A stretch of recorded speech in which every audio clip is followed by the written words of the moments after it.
Hello, everyone. Welcome to this table live briefing on the ETS revision. We want to discuss what the Commission is actually proposing or was proposing last Friday. And in case you haven't seen, due to some unforeseen circumstances, the panel has changed a little bit. Pascal Canfin can't be with us today, but we have a terrific replacement for him, if you can even call it that. Peter Liese will be the rapporteur on the ETS review for the EPP group in the European Parliament. Special thanks to you, Peter, for being with us today and being available on such short notice. We really appreciate it. Peter Liese is with us from the EPP. We have with us Lidia Tamellini, policy expert on EU industrial decarbonization at Carbon Market Watch, and Alexandre Affre, Deputy Director General at Business Europe. Thanks, everyone, for being with us today. Like I said, we want to discuss the proposal that the European Commission has published last Friday. I'm going to start with a very, very quick introduction now, what the major changes that the Commission published last week, and then we'll start with our discussion, just so that everyone knows what we're going through. And my colleague will post our reporting from last week with all the details in the chat, so you can read what we have done at Table Media on the ETS proposal. So the major changes that the Commission proposed on Friday is the lower linear reduction factor starting in 2031 in two steps, actually. So currently it is at 4.3. It will go to 4.4 in 2028. And now with the new proposal, it will be lowered in 2031 to 3.7%. And then in a second stage, even lower to 1.7% in 2036. A limited amount of international carbon credits and negative emissions will also be included. The Commission also proposed a lower intake rate for the Market Stability Reserve, 12% instead of currently 24%. So that means more certificates will remain available in the ETS. Free allocation will last longer until 2038 instead of 2034, which will have an effect on the CBAM as well. But those free certificates will be linked to investment plans in decarbonization. So companies have to publish and approve plans for decarbonization in order to receive those free certificates. Also, member states are to be obliged to reinvest at least half of their ETS revenues in the ETS sector's decarbonization, and waste incineration will be included in the ETS, and aviation and maritime integration will be strengthened. For instance, with aviation, there's a new proposal of in and outbound flights of a certain range that will be included. Right now, it's only the ones within Europe that are flying and landing. Now there is also a proposal on the table that includes in and outbound flights as well. All these changes will result that the cap of the ETS will go down to zero, probably around 2048, instead of 2039, as it would be with the current rules. I will now go through an opening round of questions for each of you, and then we can start with the discussion. Peter Liese, you will be the one negotiating this proposal that is now on the table. Where would you rank it regarding its ambition level? Where did the Commission, on the ambition scale, where would you see it?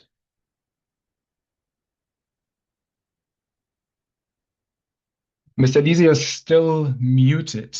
We cannot hear you at the moment. Okay, now it should be better. So thank you. Sorry for the technical issues also in the beginning. Thank you for the invitation. I think the Commission proposal is rather balanced.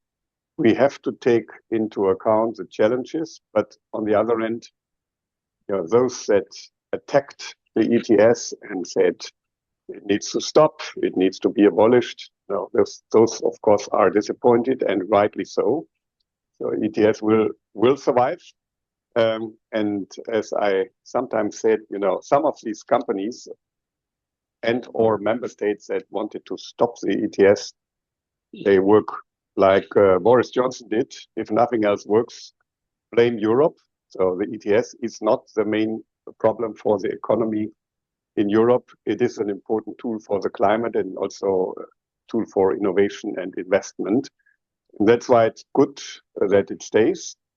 On the other end, tight is right, too tight is broke. So some changes, some more flexibility is needed, and that's good that it's in the proposal. I agree that the LRF should be changed.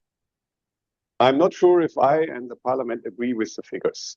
In my personal view, the figure for the first period, 31 to 35, is a bit too high, should be lower. But on the other hand, the second part is very low, and maybe we should be a bit more ambitious also in the second part. And what I think is also very important, effort must be rewarded. There are good elements in the proposal for those frontrunners that have already started their investment. It starts with Article 1. If you read Article 1, that's a very good article for the frontrunners. They can stay in the ETS even if they decarbonize, and that's why they will get a lot of free allowances, which can improve the business case for the frontrunners. So overall, balanced, but we need to look at the details. We don't have a lot of time. The Council wants to finish the general approach by December. That's why the Parliament shouldn't be too late. But we need that time to fine-tune the proposal. I don't expect revolution, but evolution in this course, in these discussions. Thank you, Peter. Liese. Lidia, Tamellini, the Commission says the EU, the EU's climate goals are in reach with this proposal. Do you agree with that statement? That's a great question, and thanks, Lukas. This is something that we are still assessing, and many others are still assessing. I've seen many numbers floating around, and I believe that direct question about this during the press conference, Commissioner Högsta did not fully answer this. So obviously, the whole idea behind this proposal is to align the ETS with the new 2040 targets. What we can say already right now, if there is alignment, is alignment on the lower end of emissions at best. We see, you mentioned many features of these new proposals, and so we can easily see that a lot of the levers affecting the carbon budget have been tinkered with. So it's not only about the LRF, which indeed this two-tier is interesting and also something that we at Carbon Market Watch have been pushed for, but the level of ambition that is presented with this proposal is, yeah, frankly, disappointing, as many also research centers were saying that there was no need actually to change the LRF in the short term. We are not nearing any scarcity situation. So to see already the level of ambition to go down to 3.7% immediately after 2030 was a bit disappointing, but it's not only the LRF, as I was saying, it's also this additional emission space for removals that will be created, and also of course, a very indirect integration of international credits. We were happy to see that there's no integration. We're hoping for that. But there is still this link that is starting to be drawn between this lower LRF after 2036 and this purchase of international credits. This also comes together with the MSR changes. And indeed, we see this carbon budget just increasing over the course of the 2030s, well within the 2040s. And already some preliminary assessments are telling us that we will probably still be in a situation of oversupply in the 2040s, given the demand projections that we have at the moment. And we know that ETS has been historically heavily oversupplied. We're still in a lighter oversupplied situation compared to a few years back, but still oversupply. And we don't see this changing anytime soon with this proposal. So this is definitely probably the biggest, controversial point of the proposal overall. Just to give you some context, the Commission proposed to include international certificates, but they will also propose a review clause to see where they're at. And in case those international certificates are not working or are not available on the international carbon markets, then there's also the idea to raise the linear reduction factor in the second half of the next decade again. Just for all the listeners and watchers to know what we're talking about. Alexandre, Affre, the Commission said the proposals should provide more breathing space for companies. This has been one of the key motivations for the Commission to revise the ETS. Is this proposal holding up to what the European industry needs at this moment of time? Thank you, Lukas, and good afternoon, everyone. I mean, like Lidia said, I mean, we are still assessing on our side as well. We are still assessing the Commission proposal, huh? And we will need a bit of time to have a proper assessment. There is a lot, I think, roughly 1,000 pages of impact assessments, so there is a lot to be read and digest. So still in this phase. I'd like to have 1 or 2 minutes on the bigger picture, I mean, from a business Europe perspective, how we approach the revision of the ETS. And there are 4 points briefly I'd like to mention. The first one is Europe has climate neutrality objective and has set clear target for 2040 as well.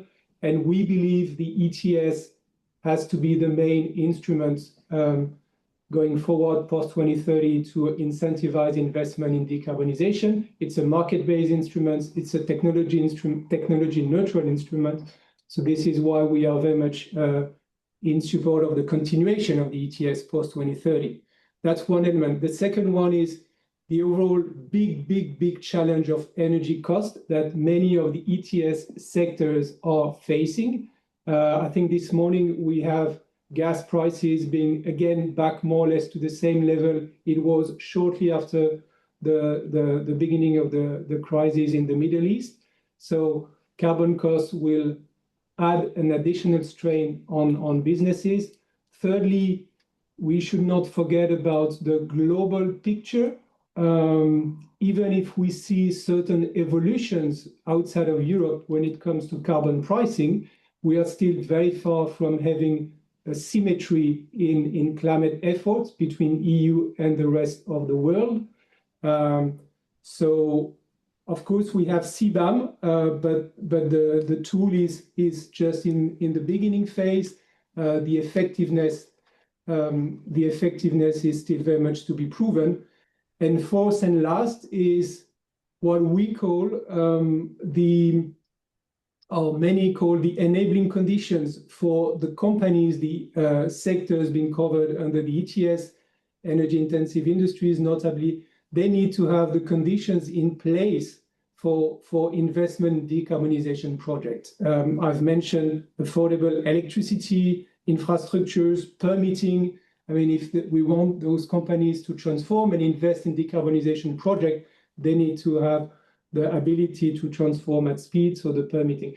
So briefly, not to take too much time on this element of context, but I think they are relevant for listeners to understand where we are coming from when we are looking into the ETS reform.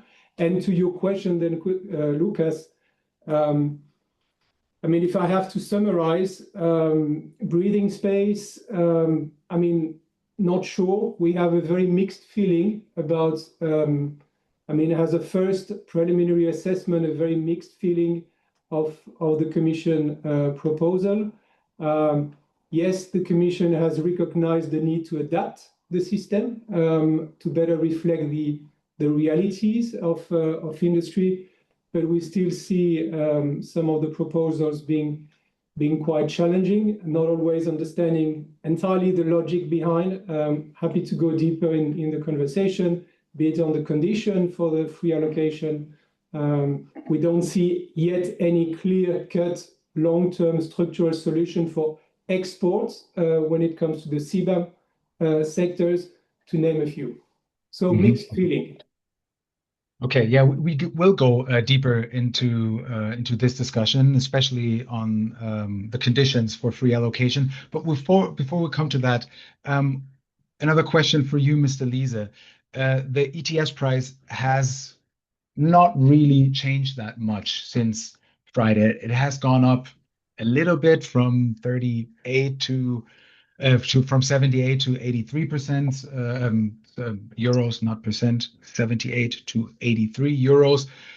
So that not that significantly, and that has been different before. I remember when you presented your proposals in the last ETS revision, that has spiked prices on the short term, and for the first time, then they went above 100, and then we've seen the complete opposite. The announcement to revise the ETS at the beginning of the year by the EU Commission has brought the ETS price to go down quite significantly. This has now been rather stable. What do you read out of that market?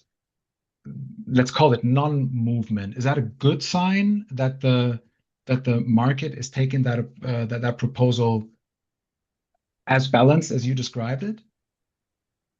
Indeed, as far as I remember, the price didn't go up when I presented my draft report, but the price went up during that time because of the 55 target. So there was an expectation of the market, of course, that we will have a more ambitious ETS to achieve the 55% target. Unfortunately, the prices do not always react on facts, but also on expectations. And as far as I understood, market participants told me so, and I think that's right. The reduction of the price some months ago was not connected with facts and figures, but with the expectation the ETS may collapse. So people were afraid that they would buy allowances now in the expectation of higher prices, but indeed when the council and the parliament kill the ETS, they have nothing. And this threat has gone away, and that the price didn't really change. It went up a little bit. So that is, first of all, the signal the ETS will not die. But it is a balanced proposal that takes into account the need for more breathing space. I agree that we need this, but also the need for business case for those that invest. And that's why this is another indication why this is a quite balanced proposal. Okay, Mr. Affre, you mentioned it as well. The companies are supposed to present approved investment plans in order to receive the free allocation. So those are the conditions to get this breathing space that they so desperately need. You already said this from a business perspective. This is, this gives you some mixed feelings. Is it good because it protects decarbonization frontrunners, or does it create additional burden, which the Commission actually wants to reduce? And I can also imagine that it creates less predictability and uncertainty for companies.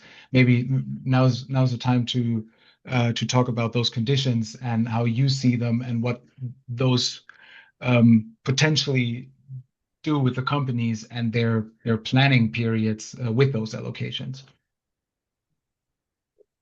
Yeah, so I think maybe the first one is there is sometimes the interpretation or a bit of noise about free allocation being basically free cash or benefiting windfall profit for companies. I don't think this is the case. I mean, we are not here talking about any financial transfer to companies with free allocation.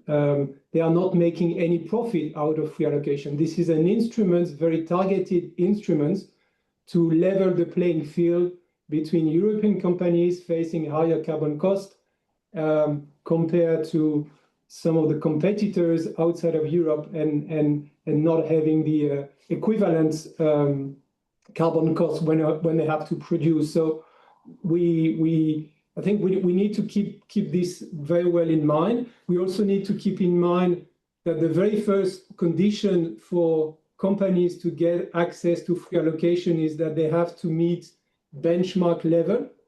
So this is not something that is given to everyone. This is something that is given to the most efficient installations, meeting the level of the benchmarks.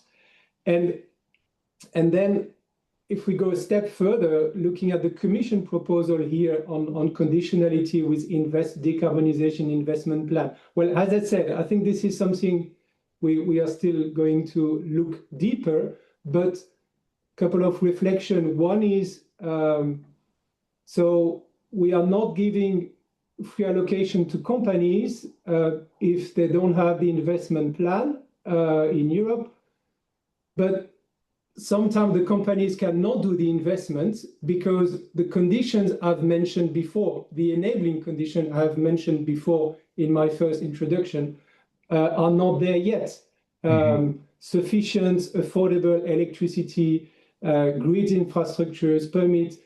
Of course, you have differences depending on countries sometimes, but overall, in many cases, they are not there yet. So we are possibly penalizing companies and not bringing the level playing field, but without providing them with the condition to have the investment in decarbonization projects. So this is one element of critical elements. The other one is, yes, the overall complexity and bureaucracy. I mean, we have good experience at European level of plans, decarbonization, transition, transformation, whatever names we put under different type of legislations, sustainability reporting, industrial emissions directive, ETS, and so on and so forth. We are rightly engaging Europe into a simplification exercise and I'm just a bit worried, to say the least, that here we are, again, we risk creating additional layer of bureaucracy, to put it simple. If I'm proven to be wrong, that's for the best, and I'm happy. From the experience we have, I have good reasons to be worried that we risk adding new complexities and bureaucracy. The idea is also not, or to prevent that investments are being made outside of Europe. What leverage does the EU actually have to prevent those kind of things? I can imagine that there's quite some controversial issues here with WTO rules. So I understand that this could be a goal for the European Commission, but is there any way to measure or to measure it against investments being made inside of Europe and prevent those investments outside of Europe? I don't know who can answer this, but go ahead if you may. I try. So first of all, I think Alexandre has a point. We have obstacles for the green transition, and it's an obligation also for politicians to abolish that obstacles. That's why we as EPP, we want to speed up permitting. We want to give priority to decarbonization and also for digital projects. And then some other important, but not as important targets should be treated more flexible. We are, for example, working on amendments here on the environmental omnibus. But there's also a big responsibility of industry. I remember times when industry said renewable energies are poison for the European economy. And a lot of efforts to bring up the clean energy were not supported by industry. And I know a specific case in my constituency where a company always argues we don't have clean energy, so we cannot do the transition. But I know, because people know each other, that one of those people never was interested in birds, but went out counting birds when the wind farm was planned close to the factory. So everybody has a responsibility, and of course it's a question of price. Those front runners pay a lot for their green hydrogen, and you cannot say, I have no green hydrogen if you are not able also to do the investment. And also the grid. If you get an electrical grid, it depends on the price. So there is a balance to be taken. And if one company says, I cannot decarbonize, that will not be enough to say, okay, then you get a free ride. There's always more questions than just to say I cannot. But on the other end, there are obstacles, and that's why I'm in favor of giving more breathing space. The conditionality is key. It's really key, and to be honest, people know the EPP paper. We do not even argue for conditionality for investment in Europe.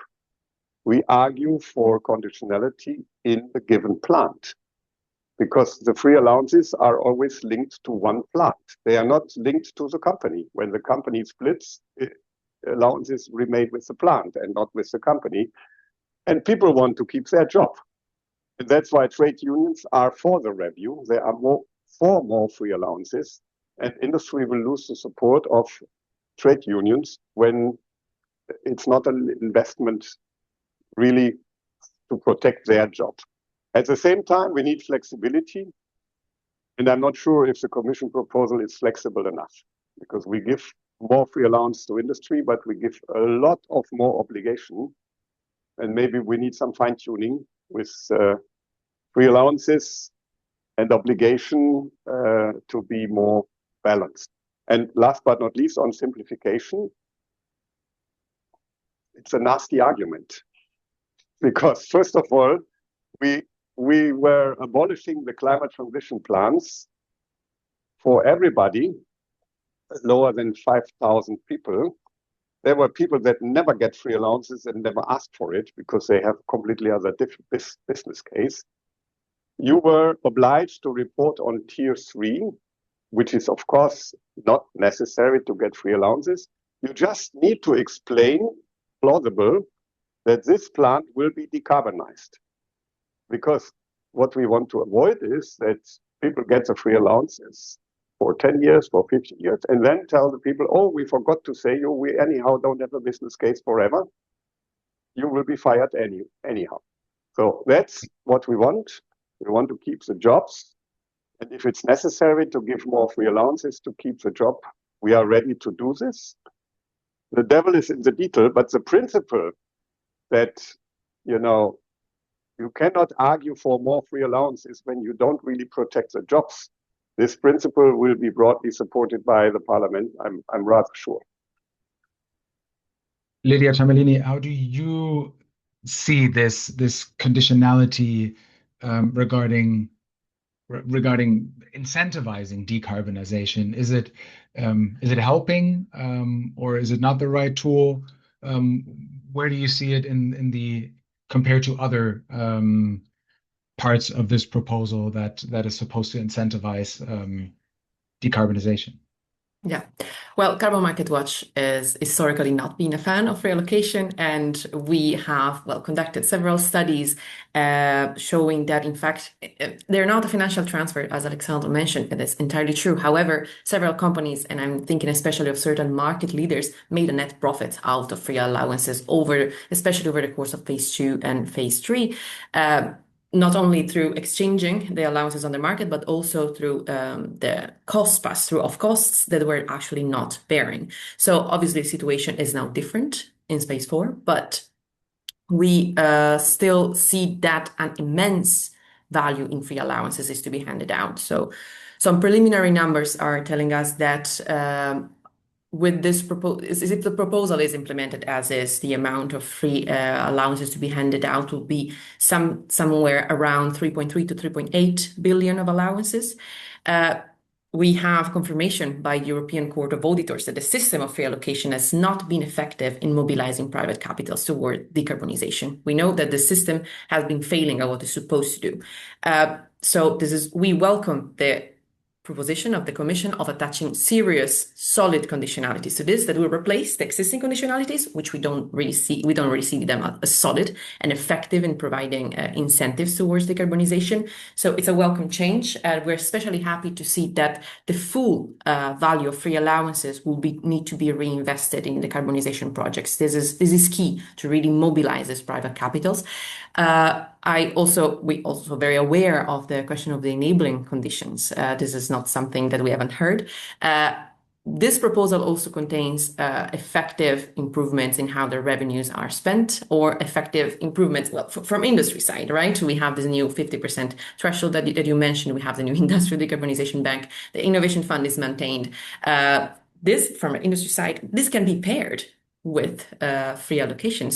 And we see this actually as an occasion for industries to really call on their governments to really spend on grids, on renewables, on all of these elements that are needed to then perform the investments at installation level or at site level. This is also a flexibility that we appreciate. Of course, we want to see serious review, verification and review. We were happy to see that these conditionalities are there. However, most of the allowances, 80%, will be handed out when the plan is drafted and approved, and just 20% will then be handed out when the plans is achieved. We want to see these emission reductions achieved. This is what this is all about, achieving the emission reduction. So this is a point we will really focus on. This one element that was mentioned by Dr. Liese is the social aspect. So we want to maintain the jobs. We want to make sure that social conditionalities are also attached to this. We can't accept to see free allowances handed out to installations or sites that do not respect, for example, labor legislation or the rules on contractive bargaining.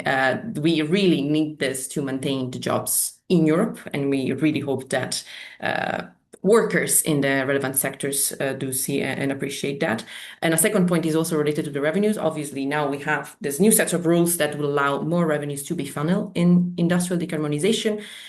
We need to remember that in the past revision, this 100% earmarking was agreed that was for climate policies. So not only recycling back to the ETS sectors for their own decarbonization, but really to spread these revenues societally to address the worst outcomes of climate change. This is also something we need to remember. The mainstreaming of the do no significant harm principle now across the different funding mechanism is something to be welcomed. But we need to make sure that it is actually implemented. The ETS is about making the polluters pay so that society can benefit.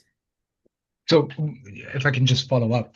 So would you say that this new conditionality for member states' reinvestments is stricter or weaker than we had before? Before it said revenues should go back to climate policy, and now it's 50% have to, and more may. Let's call it that way.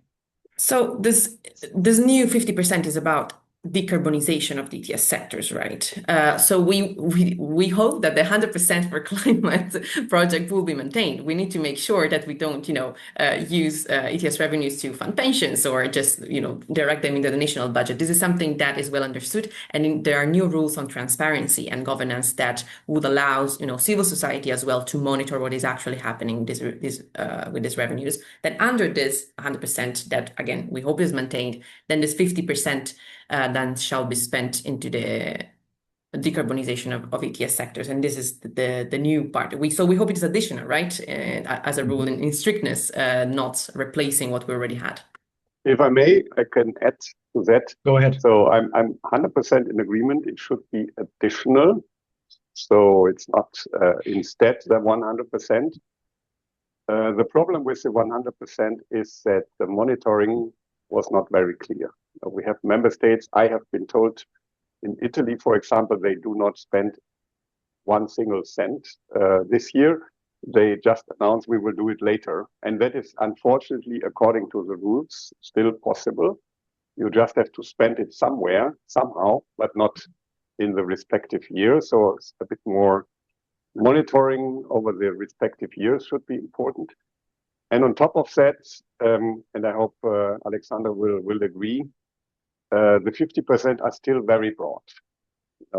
It includes, for example, electricity, which is important. Electrification is important, but a cement plant or a steel plant that needs billions of euros to decarbonize will not benefit from more heat pumps or more electric vehicles in Europe. So that's why I'm in favor of heat pumps. I'm in favor of electric vehicles, but at least the amount of money that comes from industry, from energy-intensive industry, needs to go back to energy-intensive industry, because there is the biggest challenge.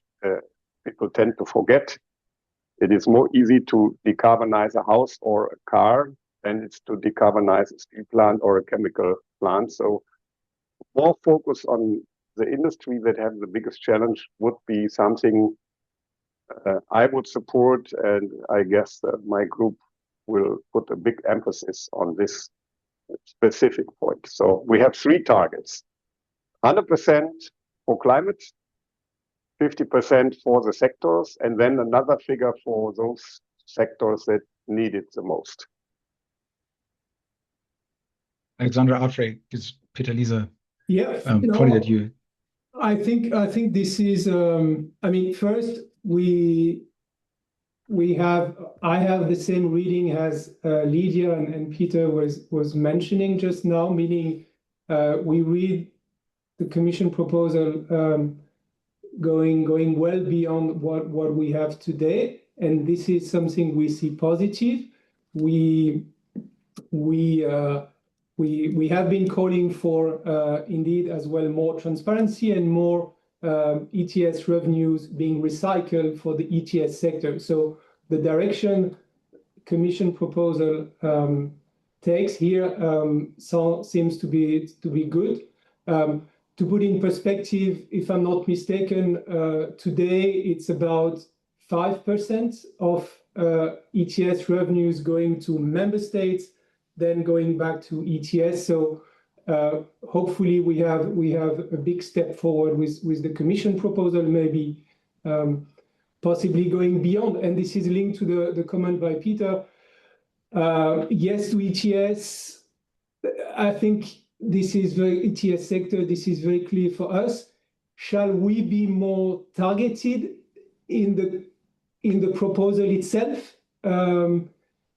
I would not be able to give a clear-cut answer now. I'm happy to look into this, and we are happy to look into this. There is for sure a rationale for this. Where we have to be attentive, I believe, is the more prescriptive we make it, the less flexibility we have going forward to adapt where necessary, if necessary. So it's not a clear yes, it's not a clear no. I'm happy to look into this, but we have to be mindful of some risks as well there. And if I may have another reaction to the simplification discussion with the conditionality, and this is decarbonization investment plan in Europe. Well, again, we will look into this, and if we are proven to be wrong, I think this is for the better. But all the experience we have in terms of developing new provisions around conditions, which inevitably brings level of reporting by companies, have not proven to be really not only effective, but definitely they have proven being adding regulatory burden on companies. And this is where we will be extremely vigilant that this is not happening again at the moment where we are rightly engaged in a good simplification exercise. Thank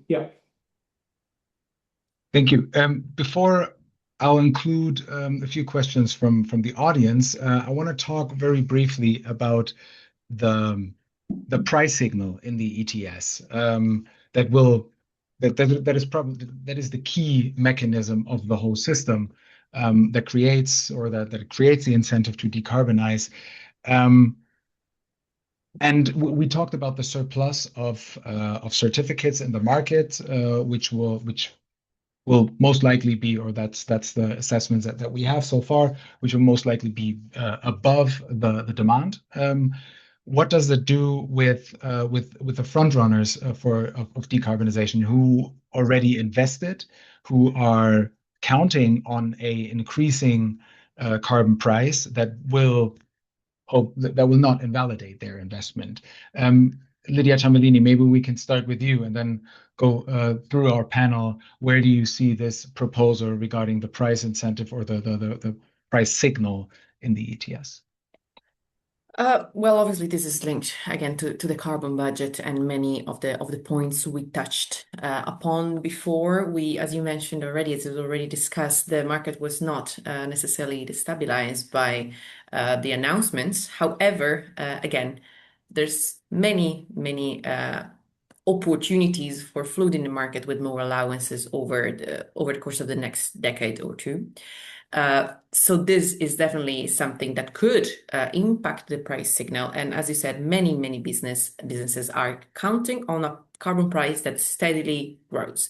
And this is something that is obviously is understood. And I think in any case, the carbon price will go up. Will it go up enough? Is the question. We know that, of course, if we talk about the social cost of carbon, we're nowhere near that. This is not something reflected. So what we ask, again, to the big polluters is a contribution to the social cost of carbon. But we need to make sure that we get to a point where it's CO2 is not the best choice anymore. Now, CO2 and fossil fuels are still the easiest choice for many sectors. And this is something that needs to change. There are, again, too many levers at the moment that this proposal touches and tinkers with. We need to be very careful when we talk about this millions of potential allowances that will be injected into the budget to potentially pay for CDR that may or may not materialize. We need to be very careful when you talk about deleting the cancellation clause of the MSR. These are allowances that could bite us back in 15 years' time. So these are all really chances for the market to be destabilized. We saw it happening just a few years back. For example, there were these auctions for repower to fund the Repower EU package, and we saw that led to the price to just go down very suddenly, and this destabilized the market and a lot of market operators as well. We want to avoid getting in that situation. And again, these are all conversations that are linked. We will call for many of these levers to be actually not be touched and to be left as an option and maybe not even as an option. Alexandre, Affre, what do you think? How will these measures affect price trends and also the economic viability of various projects? I am going to include one of the questions from the chat in this topic here that fits quite well. Yeah, it's a difficult one. I maybe 2 points. One is, and it was said before, but Friday's proposals has not made any big fluctuation of the ETS price, which I read has confidence in the business about the ETS to continue to remain as a key tool for driving investment in decarbonization projects. So I think that's one element I want to stress again. So it provides certain level of stability, and this is good. Second is, I mean, it's a market-based instrument, and we do think it should firmly remain like this. In terms of future evolution for the ETS price, I would put it like this. I mean, the pace for me, the pace of ETS cost increase going forward should match the delivery of the conditions we have been talking before, or the enabling conditions we have been talking before. So ETS carbon price going up in parallel of the availability of affordable energy, the speedier permits, the deployment of grids and infrastructures, all of these going up as well. And here you make it a win-win, and you make it as for the ETS to be really there to incentivize and give the possibility or incentivize the investment in decarbonization project, and not being just a penalty on the companies which don't have the capacity to invest in the project. That would be my 2 points. Peter, Liese, I'm also gonna you can comment on those as well, but there's one question in the chat that is, I think, almost perfect for you. The aim of the CBAM is to create a level playing field for domestic production versus imports. How can we, as an exporting country, create a level playing field for production intended for export? Yeah, I may start with the last question, because that's indeed also my biggest question. The Commission didn't really give the answer. So there were different ideas in the Commission how to address exports. And as far as I understood the proposal, I'm also still analyzing it. They just continue with this non-temporary fund, which will be then a temporary fund, but in the Council it didn't fly. So that's something we really need to look at. There is a tension, of course, with WTO rules. It is not so easy, or maybe even impossible, to have a WTO compatible solution based on certificates only for export. So that's not an easy one, and that's maybe the biggest challenge, where we need to find a new text, a new element, and the Commission didn't really address it. On the other question, first of all, Alexandre is right. Price didn't collapse. It even went up. So the price signal will survive, and I fully agree that is good. The surplus may be there today. Of course, the closer we come to our next steps, climate target on 2030, 2040, and climate neutrality, the surplus will vanish. And that's why I don't think it's a problem to have a surplus now. People need to invest based on the future. And that's why I think the surplus of today is not a problem.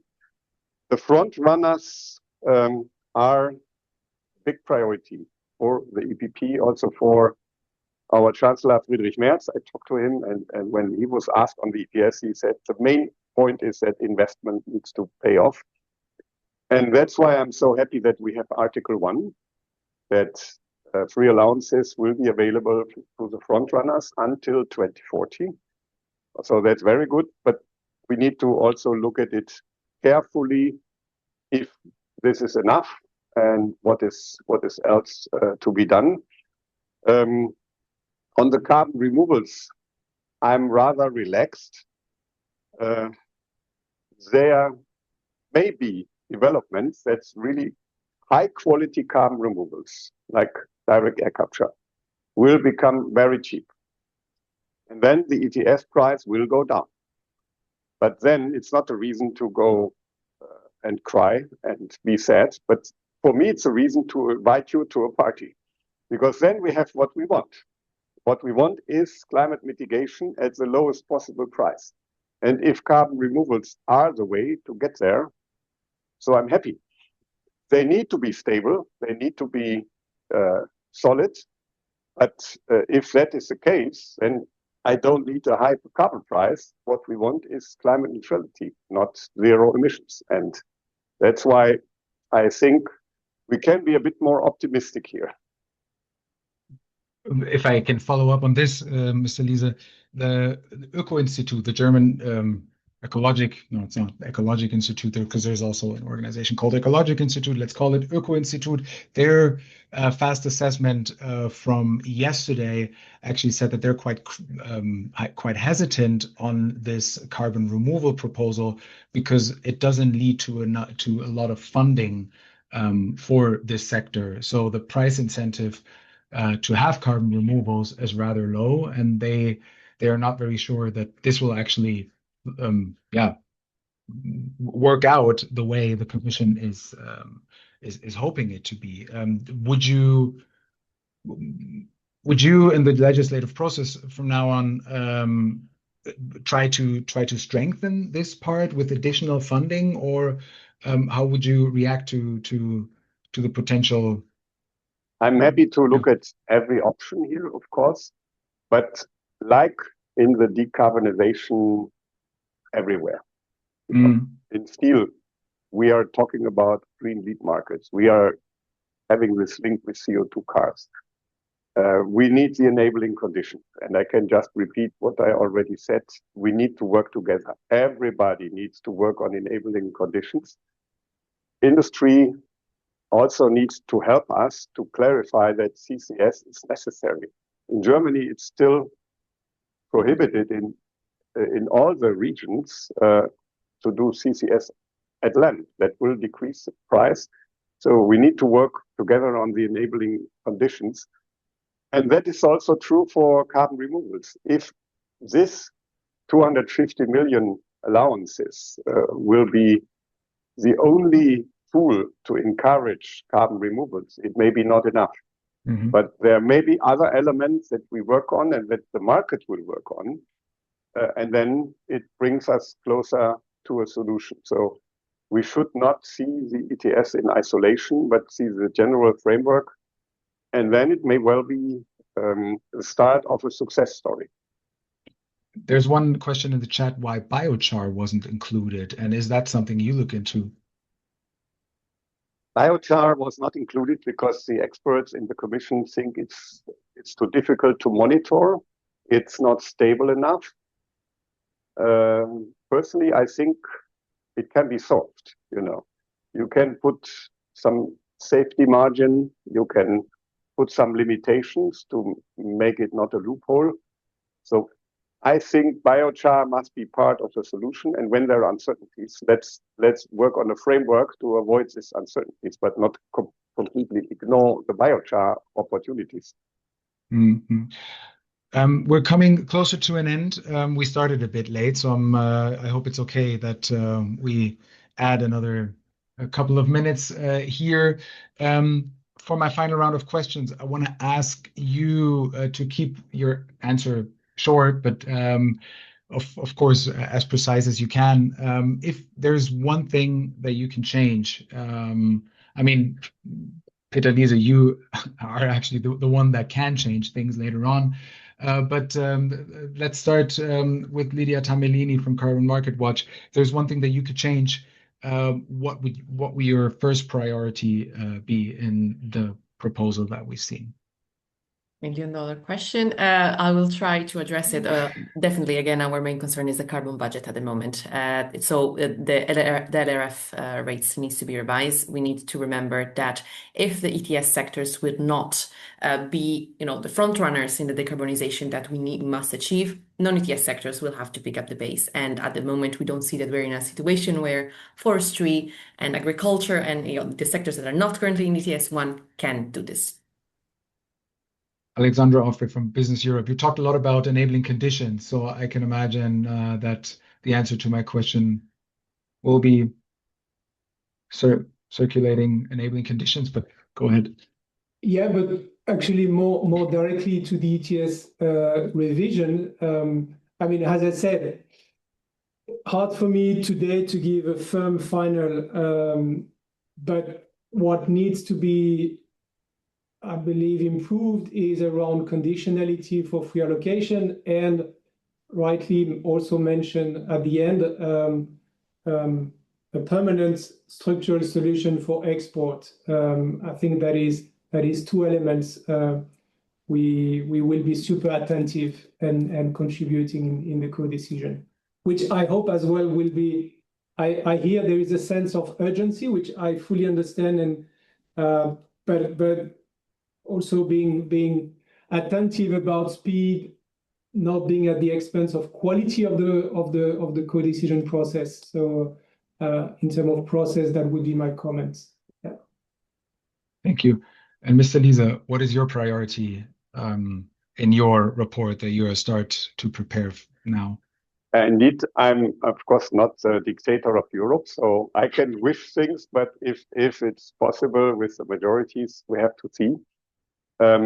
I would agree with Alexandre that enabling conditions are important and fine-tuning on the conditionality.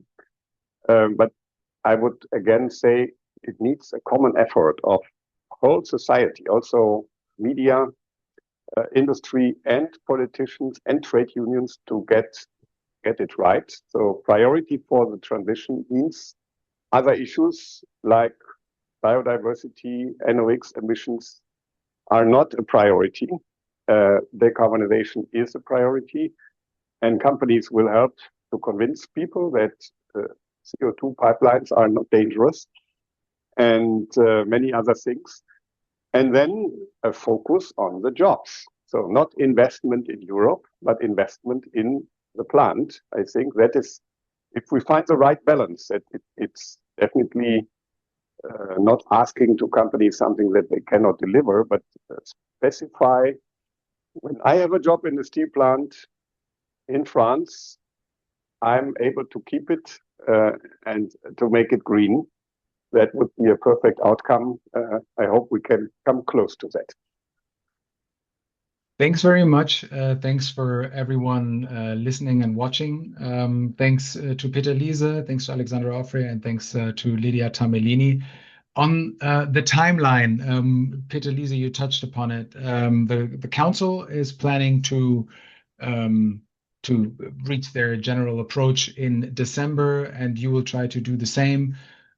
So we probably will have at least 6 months of discussing the pros and cons of these proposals now, and the plan is to have a trilogue agreement in the first quarter of 2027, which is quite ambitious, but we will continue to report it, we will continue to cover it, and maybe even in this or a similar setting, a live brief again at a later stage. We have plenty. This was only 1 hour, and I feel like we only touched like a minor fraction of the whole discussion.